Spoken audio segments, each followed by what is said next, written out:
Tere, armsad sõbrad! Täna on meie Vennasvabariigi Läti iseseisvuspäev.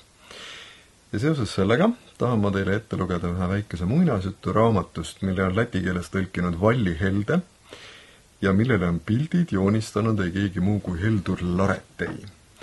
Selle raamatu autor on lätlaste armastatud ja tunnustatud kirjanik Imants Ziedonis ja pealkiri Värvilised muinasjutud.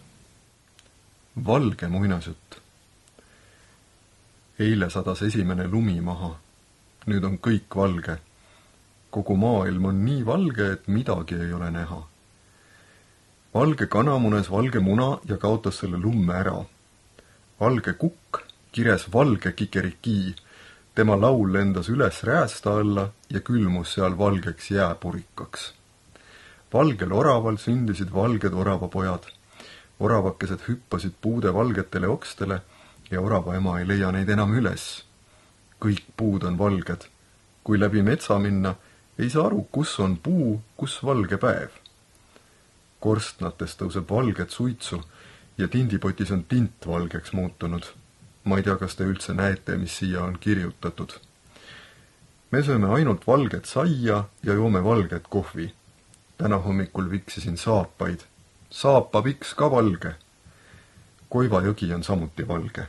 Viskasin spinningu sisse, tõmbasin välja valge haugi. Lõikasin haugi lõhki, temal kõhus valge pardipoeg. Ahnuses alla ahmitud. Panin selle loo pardipojale saba külge ja lasksin ta lendu. Kui kätte saate, andke talle süüa. Lõigake tiivasuled lühikeseks, et ta ära ei saaks lennata ja soojendage tema kõhtu igal õhtul valge kuumaveekotiga. Kui ta kuld muna muneb, siis kirjutage mulle. Minu aadress Valge mutt Koivajõe ääres. PS. Võite sellest loost ka pildi joonistada, kuid ainult valge värviga. Mitte ühtegi musta kriipsukest ei tohi olla. Selles võrratusraamatus on veel kollane, pruun, sinine, must, punane, lilla, roheline, hall, kirju ja merevaigu muinasjutt. Ja ma soovitan väga. Lugege seda ise ja lugege seda raamatut kindlasti ka oma lastele. Ja armsatele Läti sõpradele soovime siis head iseseisvuspäeva.